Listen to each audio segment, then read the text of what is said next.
it's never, ever, ever, ever, ever, ever gonna happen. Hello friends, नमस्ते and कैसे हैं आप सब। आई होप आप सभी स्वस्थ हैं, मस्त हैं।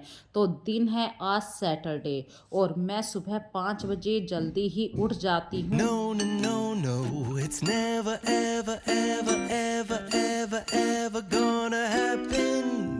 इसका भी एक कारण है, यदि हम अपनी आदतों में कुछ बदलाव लेकर आ जाते हैं, जैसे कि जल्दी उठने की हैबिट। वैसे भी हम हाउसवाइफ जल्दी ही उठा करती हैं क्योंकि हमारे कंधों पर बहुत सारी रेस्पॉन्सिबिलिटी होती है, जैसे टाइम से बच्चों को स्कूल भेजना है, हस्बैंड को ऑफिस भेजना है। यदि आप थोड़ा सा भी डिले करते हैं तो आपके सारे काम धीरे धीरे पेंडिंग चले जाते हैं। और वैसे भी फ्रेंड्स, मैं जल्दी उठती हूँ, इसका कारण ये है कि मैं सुबह को 5:30 बजे दूध लेने के लिए जाती हूँ और वहाँ से मुझे 1 घंटा लगता है। फिर जैसे ही मैं आ जाती हूँ तुरंत अपने हस्बैंड को 1 गिलास गर्म पानी देती हूँ, बेटे को भी देती हूँ। अभी अभी उसकी हैबिट में चेंज करना शुरू करा है, वो सिर्फ 1 सिप या 2 सिप लेता है। लेकिन देखिए, किसी भी आदत को अपनाने के लिए थोड़ा सा टाइम तो लगता है। तो और अपने लिए बना रही हूँ 1 कप गर्मा गर्म चाय, अपने साथ आस्था की भी चाय बना रही हूँ। और आज फ्रेंड्स, जैसे कि सैटरडे है तो आस्था की कोचिंग क्लास नहीं है, तो आस्था आज थोड़ा सा लेट जाएगी, मतलब जाएगी तो सही, उसकी और क्लासें हैं तो वो करीब ऐसे 10 बजे के करीब जाएगी। तो आज मेरे काम में आस्था हेल्प देगी कुछ कामों में, तो उसकी वजह से मेरे काम बहुत जल्दी हो जाएंगे। और 7 बज चुके हैं, कार्तिक भी उठ गया है, कार्तिक नहाने के लिए गया है। मैं चाय एंजॉय कर रही हूँ क्योंकि सर्दियों में 1 कप चाय ज़रूरी होती है। उसके बाद तैयारी करती हूँ, मैं फटाफट से कार्तिक के लिए खाना पीना बना रही हूँ क्योंकि कार्तिक ने कुछ हैबिट्स में चेंज कर रखा है। अभी जैसे जैसे बच्चे बड़े होते हैं उनकी आदतें भी चेंज होती हैं। जैसे कार्तिक ठंडा खाना नहीं खाता है तो वो स्कूल में टिफ़िन भी नहीं लेकर जाता है, गरम गरम खाना यहीं पे खाएगा। और मैंने सर्दी सर्दी मक्का की रोटी बनाने का डिसीजन ले रखा है क्योंकि मक्का की रोटी एक तो मोटा अनाज होता है, फिर सर्दियों में मक्का की रोटी में स्वाद भी आता है। तो इसके लिए फ्रेंड्स, जब आप मक्का की आटा बनाएं, मक्के का आटा बनाएं, तो 1 कप गेहूं का आटा मिक्स करें और 2 कप मक्का का आटा रखें। इससे क्या होगा, जिन बंदों से जिन गृहिणियों से मक्का की रोटी नहीं बनानी आती है वो आराम से बेलन से भी मक्का की रोटी बना लेती हैं। वैसे हर किसी से मक्का की रोटी नहीं बन पाती है, मुझसे भी नहीं बनती थी, मैं भी काफ़ी टाइम में सीख पाई हूँ। और ऑलमोस्ट मैं हमेशा गेहूं का आटा मिक्स करती हूँ। और मक्का की रोटी मतलब बहुत ही लो फ्लेम पे बनाई जाती है और इसके ऊपर आप चाहे मक्खन रखिए, देसी घी रखिए, थोड़ा सा नमक मिर्च डाल के, जो भी आपके पास सूखी सब्जी है, सूखी सब्जी के साथ ही मक्का की रोटी में स्वाद आता है। No, no, no, no, it's never, ever, ever, ever, ever, ever gonna happen. और आज फ्रेंड्स, मैंने सुबह के वक्त में सब्जी नहीं बनाई है, रात की ही सब्जी से काम चला रही हूँ। रीज़न क्या है, क्योंकि कल रात हमने आलू गाजर और अब मटर की सब्जी बनाई थी, लेकिन थोड़ी सी देर बाद ही मेरे हस्बैंड के एक फ्रेंड थे, उनका सामान आना था गाजियाबाद से, और उनके लिए मैंने फिर रात के वक्त में दाल फुल्का बनाया था। तो रात की दाल बच गई थी और थोड़ी सी मतलब 1 कटोरी सब्जी बच गई थी, तो उसी से ही काम चल जाएगा। साथ में है मक्का की रोटी। इस तरीके से देखिए, घर गृहस्थी में कभी कभी ऐसी भी बातें होती हैं। तो मक्का की रोटी के साथ आस्था दाल लेना पसंद कर रही है और हस्बैंड सब्जी लेना पसंद कर रहे हैं। चलिए, ये बातें तो रहीं। अब मैं उनके तैयारी करती हूँ जाने के लिए, क्योंकि हस्बैंड ऑफिस जाएंगे तो वो कुछ गर्म पानी लेकर जाते हैं, सर्दी सर्दी। तो कुछ गैजेट्स यदि हमारे घर में होते हैं, उनकी वजह से हमारे काम आसान हो जाते हैं। और देखिए, पानी गर्म हो रहा है, इतनी देर में मैंने जो मतलब किचन के कंटेनर बाहर आ जाते हैं, उन्हें कपड़ा लगा के तुरंत साफ करके भी रख रही हूँ, मतलब टाइम का यूज़ करना है। और जो पानी गर्म करने वाली केतली है, उसमें जो पानी गर्म हुआ था तुरंत ही मैंने बोतल के अंदर फिल करके रख दिया है। और हस्बैंड टिफ़िन नहीं लेकर जा रहे हैं, वो भी मतलब आजकल ये होता है कि 40 के बाद आपको अपनी सेहत का ध्यान रखना है तो कुछ हैबिट्स में ज़रूर चेंज करना पड़ता है। सुबह सुबह हेल्दी खाना खाइए, मोटे अनाज का खाना खाते हैं तो वो पाचन क्रिया भी सही रहती है। और मैंने कुछ लड्डू बनाए हुए हैं, वो लड्डू दे रही हूँ उनको टिफ़िन में। तो इस तरीके से मतलब हस्बैंड का हल्का सा नाश्ता पानी हो गया है, उनके जाने के लिए पूरी तैयारी मैंने कर दी है। No, no, no, no, it's never, ever, ever, ever, ever, ever gonna happen. यदि आप दोपहर के वक्त में कुछ भी नहीं खाते हैं, देखिए फिर तो आपकी तबीयत खराब हो जाती है। तो हल्का फुल्का ज़रूर खाएं, चाहे वो मेथी के लड्डू हों या कुछ भी कैसे भी लड्डू हों। सर्दियों में लड्डू खाने का अलग ही स्वाद आता है। तो आस्था आज अपने पापा का बैग लगा रही है और मैं शूट कर रही हूँ उन दोनों की वीडियो। देखिए जिस दिन बच्चे घर पर होते हैं उस दिन आप कह सकते हैं कि जब बच्चे बड़े होने लगते हैं थोड़ा बहुत काम में वो सपोर्ट ज़रूर करते हैं। और देखिए हस्बैंड जा रहे हैं तो मैं उन्हें बाय बाय करने के लिए नीचे तक आई हूँ। ये 5-6 मिनट होती है ना, ये अपने रिश्ते को आपको ज़रूर देनी चाहिए, चाहे आपके बच्चे बड़े होने लगे हैं या नहीं, क्योंकि इससे क्या होता है एक मजबूत रिलेशनशिप बनता है। और वो चले गए हैं अपनी ड्यूटी पर और मैं आ गई हूँ अपनी किचन को सही से साफ करने के लिए।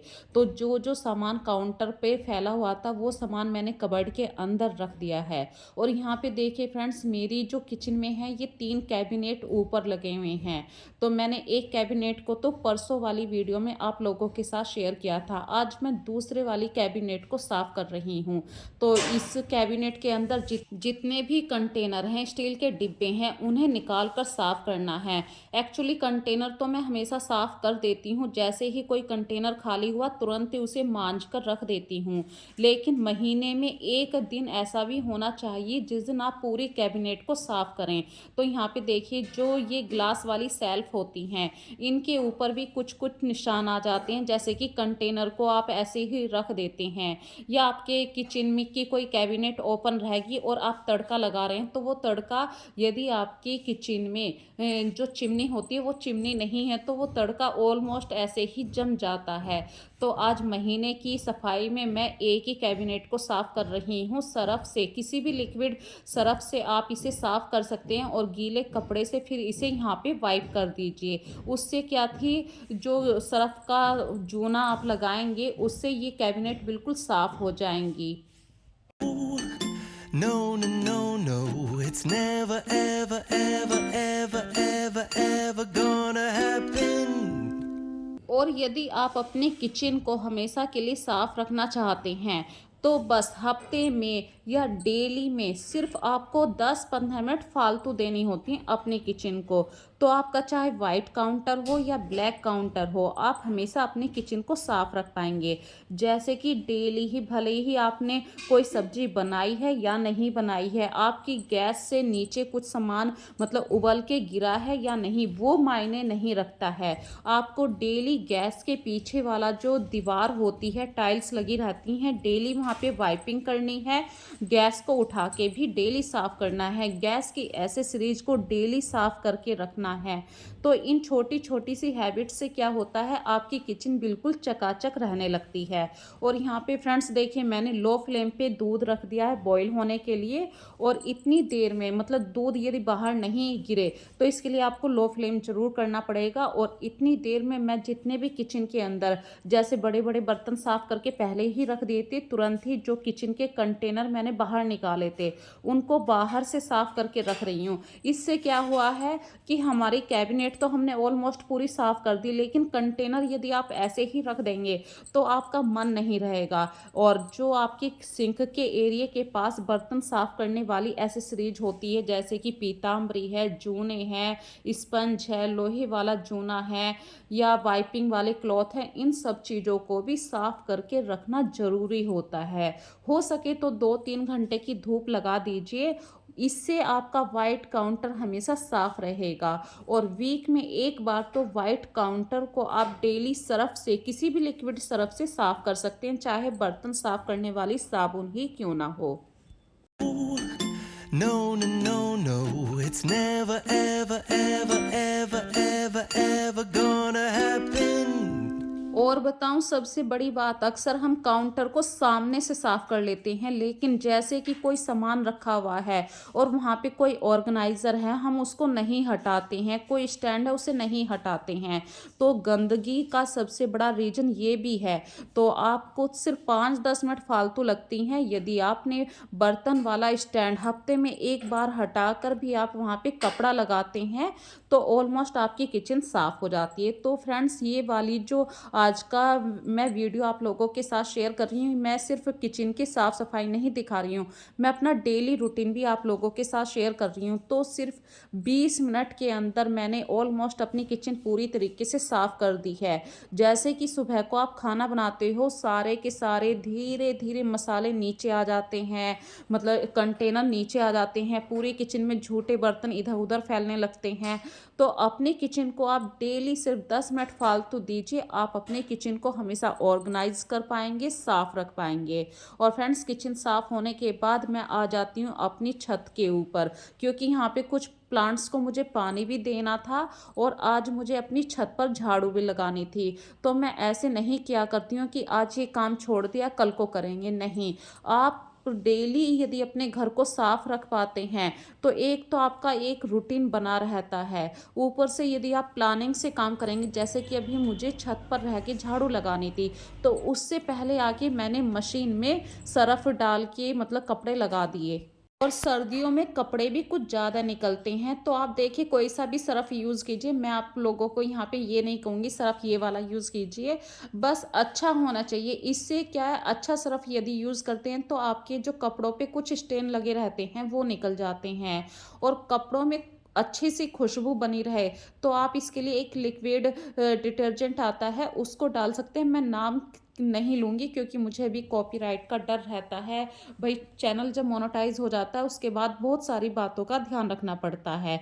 और मशीन लगा चुकी हूँ और मैं आई थी अभी नीचे, तो घर के अंदर झाड़ू पोछा करने से पहले मैं थोड़ी सी डस्टिंग भी करती हूँ और कुछ बातों का ध्यान रखती हूँ, जैसे कि हर एक एरिया को ध्यान से देखना। जैसे ये ड्रेसिंग एरिया है, यहाँ पे कुछ बच्चों की मैंने दवाइयाँ भी रखी हुई हैं, तो टाइम से इन्हें चेक भी करती रहती हूँ। भाई, कोई सी दवाई यदि एक्सपायरी हो चुकी है तो उस दवाई को रखने का कोई फ़ायदा नहीं है। अपने घर में डिक्लटर करने का खुद हम रीजन बनते रहते हैं कि ये खाली शीशी हो गई है, इसको रख लेते हैं। No, no, no, no, it's never, ever, ever, ever, ever, ever gonna happen. और बच्चे तो चले जाते हैं, लेकिन जो ड्रेसिंग एरिया का सामान होता है इधर से उधर अस्त व्यस्त हो जाता है। तो चीज़ों को सही से अपनी जगह रखना भी एक घर को सामान मतलब संगवाने के हिसाब से आता है, मेंटेन करने के हिसाब से आता है। फिर कुछ काम होते हैं वीकली, जैसे कि वीकली काम में मैं अपने घर के जो भी कंघे हैं जो गंदे हो जाते हैं उन्हें भी बाहर निकाल देती हूँ, मतलब साफ़ करने के लिए, धोने के लिए। और यहाँ पे देखिए बिल्कुल सेम सेम दवाई है, खांसी की दवाई है, लेकिन एक शीशी के अंदर बहुत थोड़ी सी मात्रा में दवाई है, तो ये एक्सपायरी तो नहीं हुई है लेकिन फिर भी यूज़ नहीं होगी। तो जो ऐसी दवाइयाँ होती हैं जो अब आप यूज़ नहीं कर पाएंगे, उनको आप टाइम टू टाइम चेक करते रहें और अपने घर से आउट कर दीजिए। इससे आप अपने घर को काफ़ी हद तक सही से मेंटेन भी कर पाएंगे, वेल ऑर्गेनाइज भी कर पाएंगे। क्योंकि अक्सर हम छोटे छोटे से गलतियों से अपने घर को भरते रहते हैं, तो जो चीज़ की हमारे घर में ज़रूरत नहीं है उन्हें आप डस्टबिन में डाल दीजिए। इसी तरीके से कभी कभी हमारे घर में, जैसे कि ये एक बोतल है खाली हो चुकी है, बस 1-2 बूंद इसके अंदर ये लिक्विड पड़ा हुआ है, तो उसको मैंने यहाँ पे बेसिन साफ करने के लिए डाल दिया और इस बोतल को भी मैंने डस्टबिन में डाल दिया। चाहे आप बाहर कबाड़ी वाले को ये सामान दें या घर से बाहर मतलब कचरे के अंदर डालें, तो मैंने डस्टबिन के अंदर उस मतलब जो भी यहाँ से डिक्लटर निकला है सामान उसको बाहर कर दिया है। और अपने घर को 5 मिनट के लिए डेली ही ध्यान से देखा करिए कि इस सामान की ज़रूरत है या नहीं, और फिर मैं अपने घर में झाड़ू पोछा करने की तैयारी शुरू कर देती हूँ। वैसे आस्था भी मेरे साथ हेल्प कर रही है, लेकिन कुछ चीज़ों तक, जैसे कि आस्था भी नीचे वाले ड्राइंग रूम की साफ़ सफाई कर रही है। आज मैं ड्राइंग रूम की साफ़ सफाई नहीं दिखा रही हूँ आपको, क्योंकि उसकी वीडियो मैंने कल आप लोगों को दिखाई थी। No, no, no, no, it's never, ever, ever, ever, ever, ever gonna happen. और फिर सारे घर में झाड़ू लगाने के बाद मैं आ जाती हूँ छत के ऊपर जहाँ पर प्लांट्स हैं। यहाँ पे देखिए पौधों की जो पत्तियाँ होती हैं वो काफ़ी हद तक सूख रही हैं, मौसम ही ऐसा है। तो डेली तो नहीं करती हूँ मैं छत पे, लेकिन हफ्ते में झाड़ू ज़रूर लगाती हूँ छत पे, और जिस दिन झाड़ू लगाती हूँ उसी दिन धो भी देती हूँ। जो पत्तियाँ थी वो मैंने अलग गमले में डाल दी हैं, खाली गमले में, और जो प्लांट्स के नीचे से मिट्टी निकल जाती है उसे मैं वापस प्लांट्स के अंदर डाल देती हूँ। इस तरीके से पौधे भी मतलब पौधों की जो मिट्टी है वो भी कम नहीं होती है और छत भी साफ हो गई। और फ्रेंड्स अभी मैं तैयारी किस चीज़ की, मतलब कपड़े धोने की तैयारी में जुट जाती हूँ। तो मशीन जो मतलब एक बार मैंने लोड लगाया था उसे दोबारा से टाइमर उसका भर दिया है। और कुछ काम यदि आप पहले से पहले ही सोच लेते हैं भाई आज मुझे ये काम करना है, जैसे कि ये चावल की बोरी थी, ये मैंने कल इसे धो के सुखा दिया था, तो ये पूरी तरीके से नहीं सूखी थी, उसे मैंने दोबारा से सूखने के लिए रख दिया। और जो कॉम्ब मैंने निकाले थे आज जो गंदे हो गए थे वीकली काम के अकॉर्डिंग, तो मैं वीक में एक बार अपने कॉम्ब को भी मतलब खुद ही धोती हूँ। ऐसे नहीं है कि भाई ऐसे ही पानी वानी से धो दिया, नहीं, साबुन लगा के ब्रश लगा के धोती हूँ। इसी तरीके के वीक में हस्बैंड के जूते हैं, बच्चों की ड्रेस के जूते हैं, जैसे कार्तिक की वेडनेसडे और सैटरडे को वाइट ड्रेस रहती है, वाइट शूज बहुत ज़्यादा गंदे होते हैं, तो कल मैंने कार्तिक के शूज़ धोए थे, आज मैंने अपने हस्बैंड के शूज़ धो दिए, आस्था के शूज़ मैंने सुबह धो दिए थे, उसकी वीडियो मैं अभी आपको आगे दिखा दूंगी। और जो मैं कपड़े धो रही हूँ यहाँ पे भी दो फ़ायदे होते हैं, कपड़े तो मैं धो ही रही हूँ, लेकिन ये जो पानी मेरी बाकेट में बच जाएगा, इस बाकेट के पानी से मैं पूरी छत को भी धो दूंगी, इससे मेरी छत भी साफ़ हो जाएगी, पानी भी बच जाएगा। इस तरीके से यदि आप प्लानिंग से काम करते हैं आपका घर इतना साफ़ सुथरा रहने शुरू हो जाएगा, हर चीज़ में आप बचत करना सीख जाएंगे, टाइम के अकॉर्डिंग आप अपना रूटीन भी फॉलो कर पाएंगे। No, no, no, no, it's never, ever, ever, ever, ever, ever gonna happen.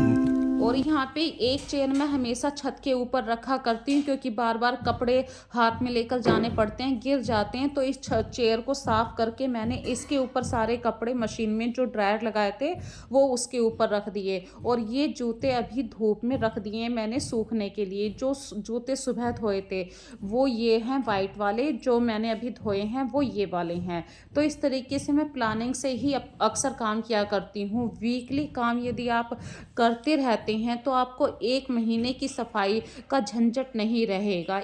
और इसी तरीके से जब मैं कपड़ों को लगाती हूँ, देखिए डेली ही मैं मशीन लगाती हूँ, क्योंकि बच्चों की डेली ड्रेस भी रहती है, भाई ऑफिस के कपड़े भी रहते हैं, डेली ही वो निकलते हैं। तो जो दूसरा या तीसरे लोड वाला जो सरफ होता है उस सरफ के अंदर मैं जैसे फुट मैट धो दिए, आपने कर्टेंस धो दिए, भाई कर्टेंस भी महीने में आप धोते हैं तो पूरे दिन के पूरे घर के एक साथ तो कर्टेंस नहीं साफ करती हूँ मैं, धीरे धीरे रोज आज इधर के कर्टेंस निकाल दिए, बचे हुए सरफ में वो काम कर दिया। इस तरीके से मैं सोचकर ही काम किया करती हूँ। और फ्रेंड्स नहाने के बाद, आजकल सर्दियों के दिन चल रहे हैं तो मैं सुबह सुबह जल्दी नहीं नहा रही हूँ, मैं सिर्फ कार्तिक के महीने में और माघ के महीने में सुबह 5 बजे नहाती हूँ, बाकी जो और दिन होते हैं तो वही काम निपटाने के बाद ही मैं नहाती हूँ। तो सुबह के ये 10 साढ़े 10 बजे का टाइम है, पूरे घर का काम निबट चुका है पूजा पाठ करने के बाद। देखिए फ्रेंड्स सर्दियों में आपको अपनी बॉडी का भी ध्यान रखना पड़ता है, तो सर्दियों में हाथ पैर बहुत फटा करते हैं, तो आप कोई भी क्रीम लगाइए अपने हाथ पैरों पे, और पैरों की जो एड़ियाँ होती हैं यदि आप क्रीम नहीं लगाएंगे तो बहुत ही ज़्यादा रूखापन आ जाएगा। और 5 मिनट दीजिए, सिर्फ 5 मिनट आप अपनी एड़ियों की थोड़ी सी मसाज भी कर लीजिए, किसी भी क्रीम से कर सकते हैं, और फिर डायरेक्ट आप सॉक्स पहन लीजिए, इससे आपके पैर भी खराब नहीं होने के। ऐसी कुछ हैबिट से आप अपने मतलब ये तो आप अक्सर कर लेते हो कि अपने चेहरे को साफ कर लेते हो, अपने हाथों को साफ कर लेते हो, लेकिन पैरों को साफ नहीं कर पाते हो। तो यहाँ पे देखिए मैंने अपने पैरों पे क्रीम लगा के मसाज करके सॉक्स भी पहन लिए। उधर आस्था भी तैयार हो गई है अपने कोचिंग क्लास में जाने के लिए। आज उसकी क्लास काफ़ी लेट थी, इसी कारण आस्था लेट जा रही है। तो आस्था 11 बजे चली जाएगी, मतलब अभी 10:30 बजे का टाइम है। तो आस्था ऑलमोस्ट बिल्कुल तैयार हो गई है, अपने आप को उसने बिल्कुल पैक कर लिया क्योंकि बाहर बहुत ज़्यादा डस्ट है। और आस्था ने अपने आप को बिल्कुल जब पैक कर लिया स्कूटी पे जाने के लिए, हेलमेट तो खैर उसने नहीं लगाया है, तो आस्था चली गई है और मैं फिर आई हूँ एक कप चाय पीने के लिए। No, no, no, no, it's never, ever, ever, ever, ever, ever gonna happen. और अक्सर हम लोग क्या सोचा करते हैं कि भाई झाड़ू पोछा हो गया, खाना पीना हो गया, नहा लिए, काम निबट गया। एक्चुअली असली काम तो बाद में शुरू होते हैं, क्योंकि घर को तो आप साफ कर लेते हैं, लेकिन हर सामान को सही से व्यवस्थित भी करना पड़ता है। जैसे कि मैंने चेयर रख दी थी ऊपर, वो चेयर लगा रही हूँ डाइनिंग टेबल के आसपास। या फिर नेचुरल प्लांट से अपने घर को डेकोरेट करना है, जैसे डाइनिंग टेबल को, सेंटर टेबल को, या वहाँ पे कोई आपको फ्रूट्स रखने हैं। इस तरीके के जो काम होते हैं वो ऑलमोस्ट पूरे घर को सही से ऑर्गेनाइज करना ही होता है, झाड़ू पोछे करने के बाद जो काम शुरू होते हैं। और किचन विचन को साफ करने के बाद, नहाने के बाद चाय बन रही थी, तो इतनी देर में मैंने कल मूलियाँ काटी थी अचार बनाने के लिए, तो वो मूलियों को मुझे धूप में सुखाना भी था। और चाय भी बन चुकी है, तो फटाफट से एक कप चाय का एंजॉय किया जाए, क्योंकि फ्रेंड्स मुझे काम निपटाने के बाद एक कप चाय पीने की बहुत हैबिट है। और आप लोग चाय पीना पसंद करते हैं तो आइए प्लीज़ चाय को एंजॉय करते हैं। और अक्सर हम लेडीज़ की ये हैबिट होती है कि पूरे घर का काम निपटाने के बाद एक कप चाय तो बनती ही है। तो फ्रेंड्स आज की वीडियो में बस इतना ही। यदि आज की वीडियो आपको पसंद आए तो ज़रूर मुझे इस कमेंट में लिखना। फिर मिलेंगे नई वीडियो में नए कॉन्सेप्ट।